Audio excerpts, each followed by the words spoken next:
Hi guys, welcome back to my channel. If you are new here, I'm Pratyaksha and I recently cracked both NEET and JEE in my very first attempt while scoring 91.4% in my class 12th CBSE boards. तो flex बहुत हो गया. Let's start the video.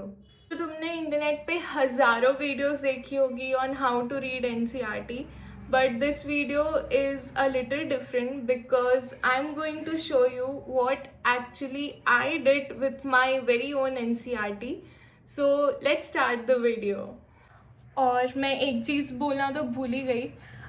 Thank you so very much. मेरी NCERT वाली reel जो मैंने Instagram में डाली थी उसको इतना सारा प्यार देने के लिए. मतलब मैं मजबूर हो गई ये वीडियो बनाने के लिए क्योंकि अभी भी उसमें इतने कमेंट्स आते हैं एनसीईआरटी एनसीईआरटी एनसीईआरटी दी एनसीईआरटी बताओ. तो मैंने मतलब ऐसे किया कि मेरे को नहीं पता अभी टाइम क्या चल रहा है क्या नहीं. मैं काउंसलिंग में भी बहुत बिजी थी, बट मैंने सोचा कि नहीं, ये एनसीईआरटी वाली वीडियो तो मैं बना के रहूँगी क्योंकि इतनी रिक्वेस्ट आई और मेरी रील्स को इतना ज़्यादा प्यार देने के लिए thank you so very much. मैं मतलब बहुत ज़्यादा ग्रेटफुल हूँ. मैं कमेंट्स पढ़ती हूँ ना, you can not even imagine, मैं इतनी खुश होती हूँ. तो सबसे पहले तो एनसीईआरटी रीड करने से पहले तुमको वो चैप्टर या टॉपिक बहुत अच्छे से कॉन्सेप्चुअली क्लियर होना चाहिए.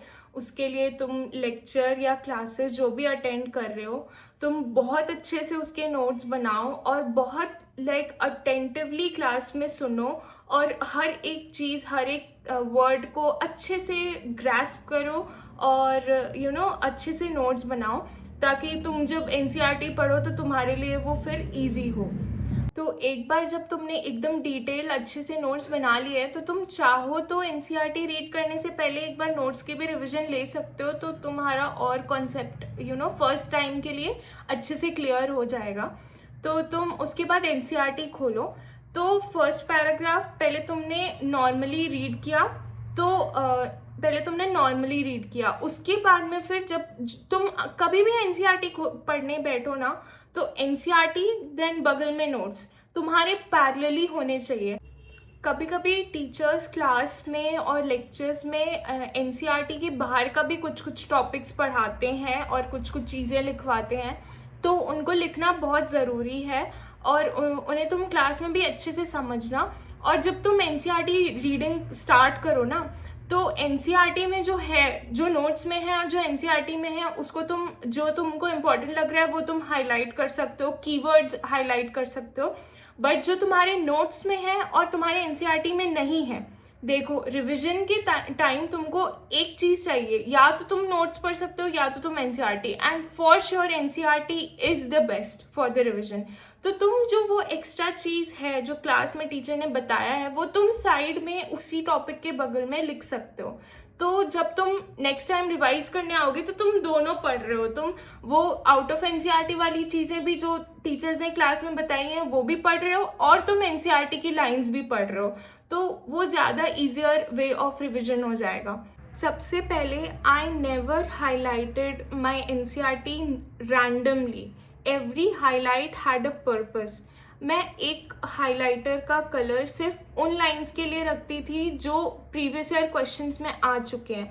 तो इससे जब मैं रिवाइज करती थी तो मुझे इंस्टेंटली पता चल जाता था कि these are the lines which NEET has already considered important. So this was a really nice way and one of the best ways I would say to highlight the NCERT. And whenever I found a PYQ whose answer wasn't directly written in the NCERT, I wrote that just beside the relevant topic in the NCERT itself, ताकि जब मैं फिर से वही revise करने जाऊँ तो वो क्वेश्चन जो नहीं है NCERT में बट PYQ में आ चुकी है, मतलब इट इज़ इम्पॉर्टेंट, तो वो भी रिवाइज हो जाता था मेरा. So every time I opened my NCERT, I wasn't just revising the chapter, I was also revising the kind of questions NEET ask from that concepts. So अब तुम्हें मैं एक एग्जाम्पल से, एक चैप्टर के एग्जाम्पल से बताऊंगी कि मेरी एनसीईआरटी कैसी दिखती थी एंड ऑल्सो मैं कैसे हाईलाइट करती थी. तो देखो मैं तुमको ये रिप्रोडक्शन वाले चैप्टर से बताती हूँ, एंड फॉर श्योर 2025 के क्वेश्चन के बाद से ये यूनिट के स्टार्टिंग वाली इंट्रोडक्शन पेज कभी मत भूलना, इसको भी अच्छे से पढ़ना। इसमें भी मैं जो मेरे को लगा इम्पॉर्टेंट है वो मैंने हाईलाइट करके रखा है। देन ऑफ कोर्स साइंटिस्ट वाला पेज, तो इसमें तुमको एग्जैक्टली ये नहीं जानना है कि वो कब पैदा हुआ एंड ऑल, वो सब तुमको नहीं जानना है। तुमको ये जानना है कि उसने काम किस पे किया था। मतलब कि जैसे मैंने यहाँ पे पॉइंट्स में लिखा हुआ है, ये सिर्फ उसके वर्क है, मतलब वर्किंग्स है, मतलब वो कौन कौन सा रिसर्च किया है, या फिर कोई जो टॉपिक जिस पे वो बुक लिखा हुआ है, या anything like that. You have to write that important points on the side itself, because whole paragraph is not important. मतलब जो मे बी उसके आप अवार्ड्स लिख सकते हो एंड उसके वर्किंग्स, उसके छोड़ और कोई भी चीज़ इम्पॉर्टेंट नहीं है। देन ये तो यूनिट की स्टार्टिंग हो गई। अब मैं तुमको ह्यूमन रिप्रोडक्शन के एग्जाम्पल से बताती हूँ। ये ह्यूमन रिप्रोडक्शन वाला चैप्टर है। तो जैसे क्लास में हम लोगों को टीचर्स ने सबसे पहले हेडिंग के बारे में बताता है, तो यहाँ पे जैसे कि मैं ह्यूमन के कैरेक्टरिस्टिक एंड रिप्रोडक्शन क्या होता है वो भी लिखी हुई है। मतलब बेसिक से basic to advance everything you have to cover in your NCERT itself. तो यहाँ पे जैसे कि मैंने जो कीवर्ड्स है, gametogenesis, insemination, fertilisation, implantation, gestation and parturition, तो ये मैंने एक स्पेसिफिक कलर के हाइलाइटर से ही हाईलाइट किया हुआ है। एंड जो कलर मैं PYQs के लिए यूज़ करती थी वो था लाइट ग्रीन। तो ये लाइट ग्रीन कलर से तुमको जो भी हाईलाइट्स दिख रहे हैं ये वो हैं जो ऑलरेडी प्रीवियस ईयर क्वेश्चन में आ चुके हैं। तो that is itself a very important thing. So whenever you are revising it for the second time, for the third time, you know that these lines are important and instantly तुम्हारा वो उस colour पे ध्यान जाएगा। तो इसीलिए मैं पूरा कलर कोड करके रखी रहती थी। इवन डायग्राम्स, तुम डायग्राम्स देख लो, मैंने अच्छे से लेबलिंग को भी मतलब कई जगह हाईलाइट करके रखा हुआ है। एंड ये जो है, ये ग्रीन कलर के पेन से जो मैंने लिख रखा है ये भी PYQs हैं। ये देखो मैंने ऐसे मार्क करके रखा है, तो ये वो PYQs हैं जो डायरेक्टली एनसीईआरटी की लाइंस में नहीं लिखी हुई हैं। तो मैं साइड में उसी टॉपिक के वो भी लिख देती थी, तो इससे मतलब रिवीजन और एफिशिएंट हो जाता था। तो ये मैंने पूरा एक एक उसका फंक्शन यहाँ पे लिख रखा है, क्योंकि हमारे टीचर ने क्लास में ये वाला चैप्टर बहुत डिटेल में पढ़ाया था। इवन तो मैं कई बार एंड में रिविजन में उतना डिटेल नहीं पढ़ती थी, बट मतलब मैं ट्राई करती थी कि जितनी एक्स्ट्रा चीज़ें हैं वो मैं एनसीईआरटी में ही रखूं, ताकि मेरे को 3-4 चीज़ें रिवाइज करने की ज़रूरत मत पड़े एटलीस्ट कोचिंग के टेस्ट के टाइम पे।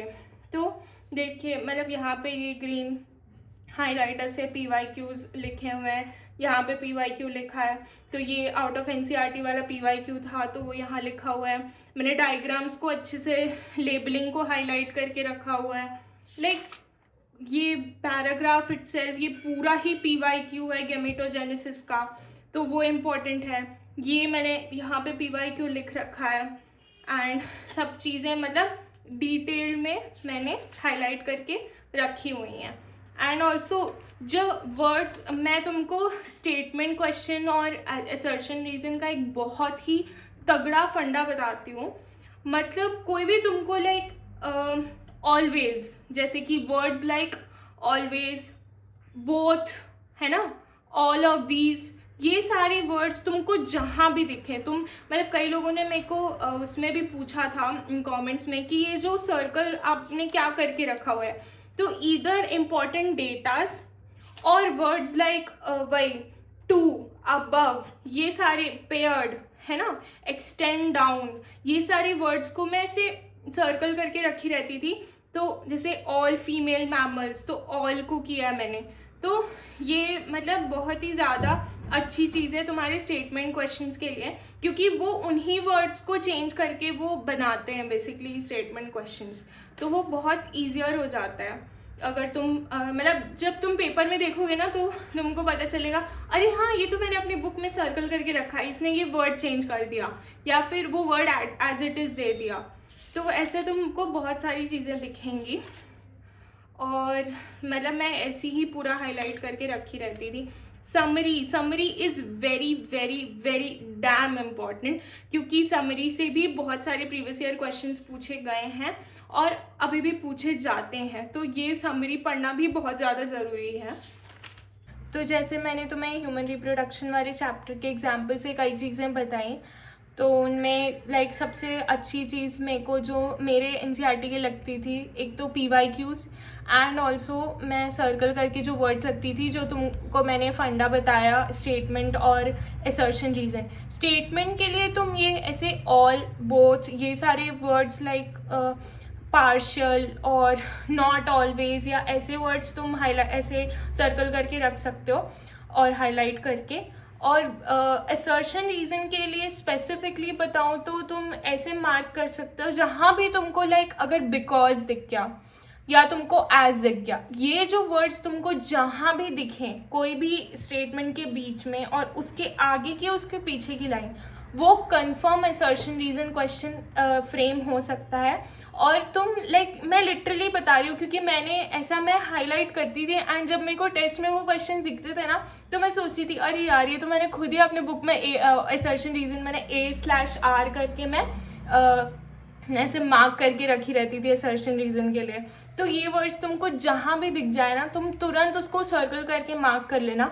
तुम रिवाइज करोगे, आई गारंटी यू कि तुमको क्वेश्चन दिखेगा टेस्ट में, तुमको दिखेगा, तुमको नीट में दिखेगा, क्योंकि those are the exact lines जिससे वो क्वेश्चन वैसे क्वेश्चन फ्रेम होते हैं। तो वो एक बहुत अच्छी चीज़ है। तो तुम और कई बार जो डेटा वाले क्वेश्चंस होते हैं वो भी बहुत उन्होंने मतलब बहुत घुमा के पूछ लेते हैं। आई नो मे बी शायद तुमको उल्टा दिखेगा, बट मैं तुमको एग्जांपल से बता रही हूँ। रिप्रोडक्टिव हेल्थ में जो पॉपुलेशन का कई सारे ऐसे वो दिए हुए हैं ना डेटा इस पैराग्राफ में, लाइक वर्ल्ड का 2 बिलियन देन 7.2 बिलियन ऐसे करके। तो क्वेश्चन पता है कैसे पूछेगा, मतलब हमारे टेस्ट में पूछता था तो मैं उसी को ऐसे हाईलाइट करती थी। मैंने यहाँ पे एक स्टिकी नोट लगा दिया है, ठीक है। अब ये स्टिकी नोट में मैंने ऐसे वर्ल्ड पॉपुलेशन है ना, ईयर एंड इंडियन पॉपुलेशन, ये ऐसे मैंने इसमें लिख रखा है। वो क्वेश्चन तुमको पूछेगा कि world population in 1900 was how many times from Indian population in 2000। तो इंडियन पॉपुलेशन था 1 बिलियन, तो उसका था 2 टाइम्स, तो ये 2 टाइम्स, तो मैंने ऐसे यहाँ पे तुमको दिख रहा होगा रेड कलर के पेन से वो भी ऐसे मार्क करके रखा है, ये 3 टाइम्स है, ये 6 टाइम्स है, ये 2 टाइम्स है। तो मतलब ये मैं तुमको बता भी नहीं सकती। जब तुम ये मार्क कर लोगे ना, तुमको टेस्ट में ये डेटा वाले क्वेश्चंस इतने इजी लगेंगे। बस तुम कोई भी डेटा वाले क्वेश्चंस को ना ऐसे तुम साइड में लिख लो, पूरा पैराग्राफ पढ़ने का बिल्कुल भी ज़रूरत नहीं है। तुम ये स्टिकी नोट पढ़ लो, तुम्हारा काम खत्म है, मतलब वहीं पे तुम्हारे सारे क्वेश्चन सॉल्व हो जाएंगे।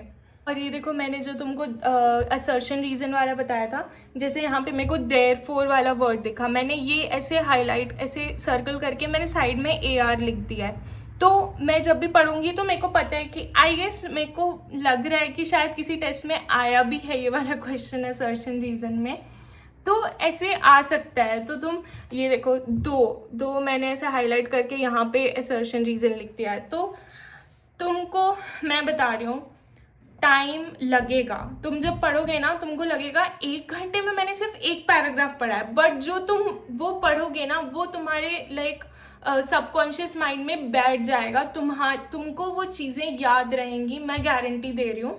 क्योंकि अगर तुम उतना टाइम लगा के पढ़ते हो ना कोई भी चीज़ को, अगर तुम एक पैराग्राफ को आई नो तुमको टाइम लग रहा है पहली बार जब हाईलाइट कर रहे हो, बट जब तुम सेकेंड टाइम रिवाइज करोगे तुमको ये सारी चीज़ें इतनी इजी लगेगी और तुम्हारी इतनी जल्दी रिवाइज हो गया।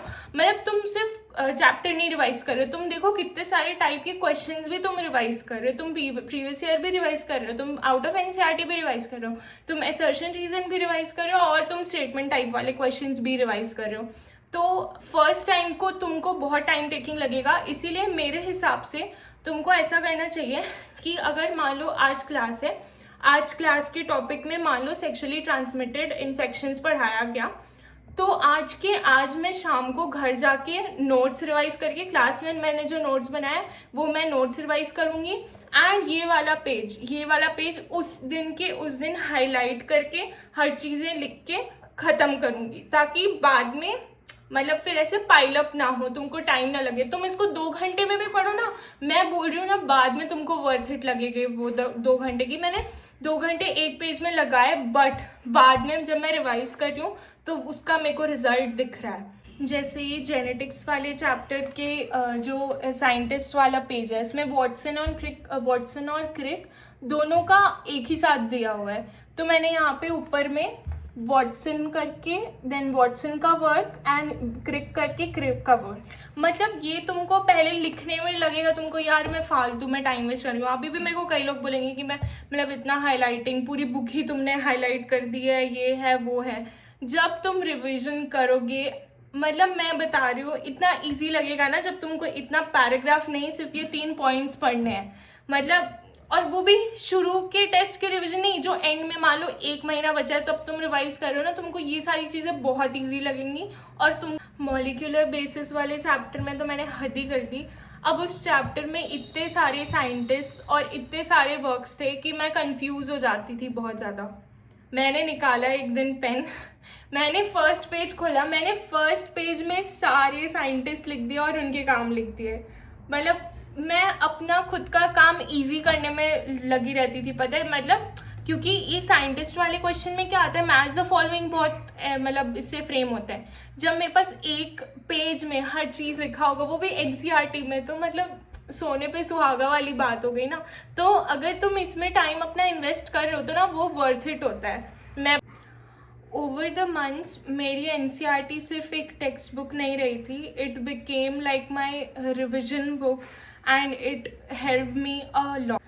And I am so damn excited to start a very new journey on YouTube and Instagram, on this social media itself, कि मतलब तुम बता भी नहीं सकते हो, मैं इतना ज़्यादा एक्साइटेड हूँ हर चीज़ शेयर करने के लिए। मतलब मैंने शॉपिंग करना स्टार्ट कर दिया, कॉलेज शॉपिंग ब्लॉग्स आएंगी, कॉलेज पैकिंग ब्लॉग्स आएंगी, देन MBBS के ब्लॉग्स आएंगी। मतलब अभी तो काउंसलिंग चल रहा है तो इसीलिए उसी में ही बिजी थी, बट अभी बहुत सारे एक्साइटिंग कंटेंट्स आने वाले हैं। और तुमको इससे रिलेटेड अगर कोई भी वीडियो चाहिए तो तुम प्लीज़ कमेंट में बताना। और मैं तो ये जर्नी के लिए बहुत ज़्यादा एक्साइटेड हूँ। तो प्लीज़ सबसे पहले हमारा टारगेट ये है कि तुम मेरे जल्दी से जल्दी 1000 फॉलोअर्स इंस्टाग्राम में और 100 सब्सक्राइबर्स यूट्यूब में कर दो। मतलब मैं तो खुशी हो जाऊंगी और तुमको इतनी सारी वीडियोस दूंगी ना कि तुम भी बोर नहीं होगे कभी मेरे से। और हाँ, अगर इस वीडियो पे 200+ लाइक्स आए तो मैं ट्राई करूँगी कि मैं अपनी एनसीईआरटी के कुछ चैप्टर्स के PDF तुमको टेलीग्राम में दूँ या शॉर्ट नोट्स के। तो मैं वो भी प्लान कर रही हूँ अभी टेलीग्राम चैनल का भी। तो लेकिन इस वीडियो पे 200 लाइक्स आने चाहिए एनी हाउ, और तुमको मैंने टारगेट बता ही दिया है। And I have so much more to share from my NEET preparation. तुम्हें किस टॉपिक पे वीडियो चाहिए, comment below, and I will see you in the next one. Bye.